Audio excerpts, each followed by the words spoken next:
শুক্রে শুয়ে ঠেলায় মরে যাম গা। ওলাই বলে ব্যাংকক পাঠাইবো, সুন্দর সুন্দর সেই জানা তো লগে। ইস শুক্রে শুক্রে। আরে গা শুনছ, আমার ভোলাই তো টেকা নাই সিরিয়াল লাইতাছে, কয়দিন পরে দুনিয়া ডারে ধ্বংস করে লাগবো।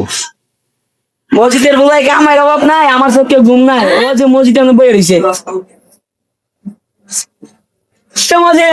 দূরে বা আমার মনে হয় বাড়াচ্ছে নম্বর বক্স মারা সে উল্লেখ না দিছে শৈল মাইক চাইছি বেড়া।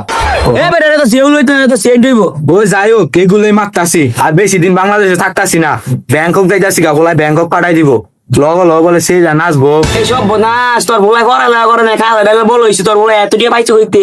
চাকরি বাকরি পাইছে কিনা জানি না, কিন্তু হোলা ফাইলো দিয়ে গেছে গা, আকাশ পথে বিমান চালায়। কি ফোনাইলি এটা? তোর ধর আত্মীয় স্বজন নাই যে তোর বলারে বড় কাছে চাকরি দিব?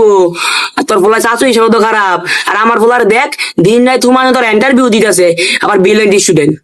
তো তোর বিলেন স্টুডেন্ট কামবাদ যে আমার ভোলা চোখকে জানা তা উড়ায়, অন্ধকারে উড়ায়, রিক্স লইয়া উড়ায় বিমান বেড়া।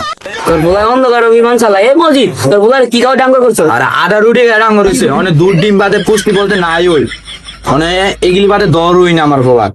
আমার রোহিঙ্গারে আপেল কমলা এরম বড় কলা দেও খাইলাম, আমার বলাই দিয়ে কিছু করার পারলো না।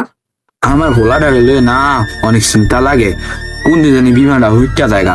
আমার ভোলার তো কোনো ক্ষতি হতো না, বিমানটার ভিতরে 200-250 লোক থাকে, হ্যাঁ গো জানি কি হয়, অনেক চিন্তা লাগে বুঝছ না। তোর বলাই ড্রাইভার বালা, আর তুই যে কইলি তোর বলাই অন্ধকার বিমান চালা, আমার রোহিঙ্গারে দেখ আমি তোর ভাবি আসো বাচ্চাছি মানুষ করা যায় তোরের বাচ্চা কি খাওয়াই তোর আমি বড় করছি রে।